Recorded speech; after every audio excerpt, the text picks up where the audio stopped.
Ok, vidéo de témoignage de Monsieur Nouk Jean Calvin. Oui, vous avez été arrêté dans le cadre de la marche du 1er juin organisée par le Mouvement pour la Renaissance du Cameroun. Est-ce que vous pouvez nous dire, devant cette caméra, quelles étaient vos conditions? Pourquoi est-ce qu'on vous a arrêté? On m'a arrêté parce que j'ai participé à la marche du 1er juin en tant que militant du MRC.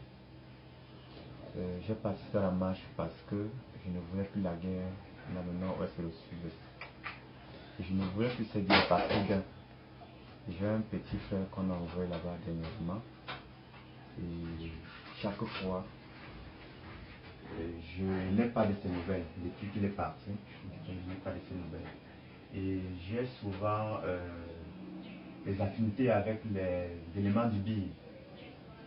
Et parfois, je passe la journée avec eux, nous sympathisons ensemble, mais le lendemain, quand ils reviennent, on me dit qu'ils sont partis à Bamenda. Je ne les revois plus jamais. Et le lendemain, d'autres équipes partent. La raison pour laquelle j'ai décidé de participer à la marche pour dire non à la guerre au nord-ouest, au sud-ouest. Ok, Monsieur Jean Calvin, est-ce que vous pouvez nous expliquer donc vos conditions? Qu'est-ce qui s'est passé réellement? Déjà pour conclure, si je peux d'abord conclure, vraiment les conditions de détention étaient terribles, horribles. Quand ils nous ont arrêtés, ils sont montés dans le camion de gendarmerie, direction bureau, la compagnie bureau des enquêtes spéciales criminelles, un truc de ce genre. Et là-bas, on nous a parqués dans une grande salle. On était presque assis les uns sur les autres. Certains étaient auditionnés, certains, nous avons été d'abord enregistrés, certains ont été auditionnés, mais on pouvait aussi remarquer que certains étaient déjà amenés pour être torturés. Et pendant l'auditoire, moi particulièrement, j'ai demandé à être assisté par un conseiller de mon choix, qui n'a pas été un problème. Mais je ne savais pas que je venais de sceller le sort de beaucoup d'entre nous qui, dans ce service, n'aiment pas entendre parler de conseiller, n'aiment pas entendre parler d'avocat. Alors, on nous a encore embarqué 17 pour le sous-sol. Nous sommes arrivés au sous-sol. L'arrivée était vraiment, notre accueil était vraiment effroyable. Dès que tu descends du car, on te demande de rouler. Dès que tu roules, il y a un certain monsieur, en fait, nous l'avons surnommé essuie-glace, qui nous tapait avec du bastin. C'était environ 5 coups chacun à la fesse. Donc, malheur pour celui qui tentait de mettre le bras, c'était une fracture directe. Mais ayant vu ça, ayant constaté cela, j'ai fait tout mon effort de ne pas mettre mon bras, de les laisser taper rien que la fesse comme il voulait taper. Et puis, après monsieur Essuie-glace, il y avait un autre qui recevait, il était spécialisé à la gifle. Il demande d'incliner la joue. Une gifle vraiment. Et lorsque ça ne lui suffisait pas, il dit que non, vous avez mal incliné la joue. Il regifle. Le second prend. Donc en fait, moi j'ai reçu 4 gifles au total. Et le troisième, la quatrième personne avait un tuyau, un câble de section, de néo. Le câble de néo. Il te chicote au dos, franchement. Vous pouvez le constater. Est-ce que vous pouvez nous montrer? C'est quoi il est? Ok. Oui. Est-ce que vous avez encore d'autres cicatrices? Déjà, ça c'est après. Ça c'est après. Ça c'était la marche lézard. Ça s'appelait la marche lézard. C'est-à-dire? Rampé au sol. Ils ont d'abord pissé parce on s'est rendu compte que l'espace puait les urines. Ils ont d'abord pissé le matin. Le dimanche, ils ont ouvert le robinet et lorsqu'on sortait de la cellule, on faisait la marche lézard.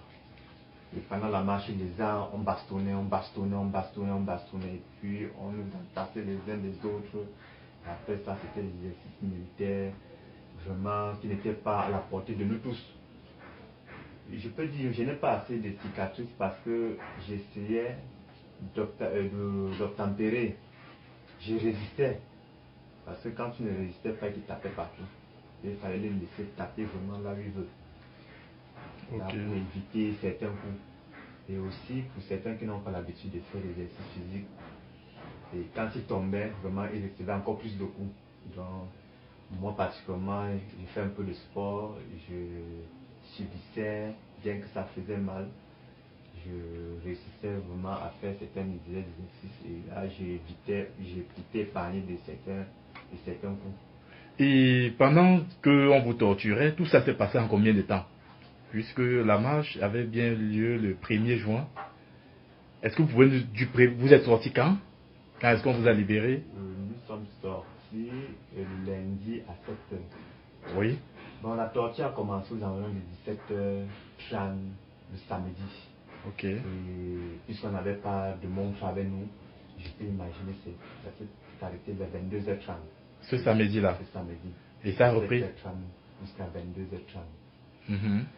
Et nous sommes allés en cellule où nous avons dormi à même le sol parce que dans notre cellule nous étions 10.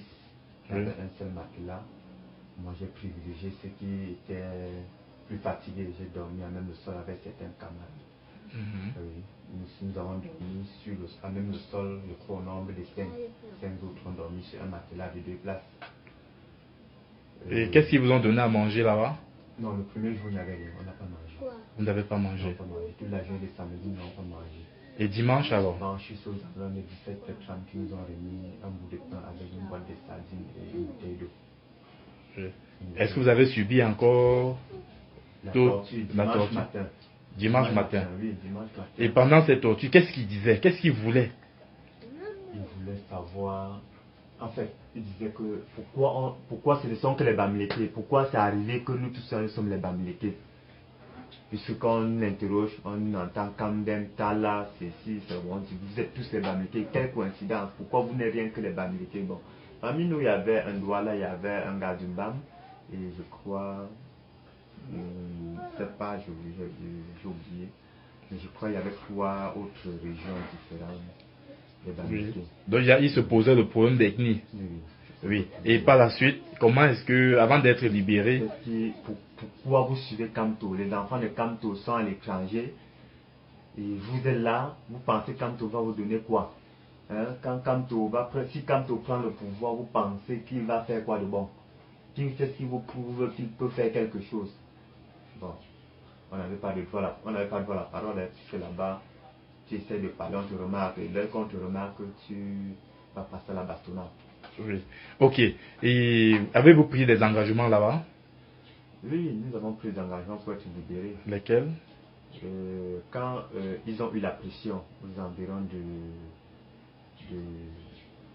20 heures, en me venant de parler de l'unité, ils sont venus nous libérer. Ils ont commencé à chuchoter entre eux. Et les gendarmes qui avaient l'habitude de nous fouetter commençaient déjà à nous caresser avec des paroles, nous flatter. Et le colonel est venu demander que, en fait, il a sorti une esquisse d'engagement que chacun devait faire. Et je m'engage, je sous-signé X, c'est ni numéro, né le fils de. Je m'engage à ne plus participer aux marches. Sauf, bon, nous lui avons posé la question, et si la marche est autorisée? Il a dit non, si la marche est autorisée, vous pouvez marcher. Bon, moi particulièrement, j'ai écrit, je m'engage à ne plus participer aux marches, sauf en cas d'autorisation des autorités compétentes. Ok. Est-ce que vous pouvez nous dire en gros, au sorti de là, quelle impression avez-vous? Qu'est-ce qui vous a marqué au sorti de là?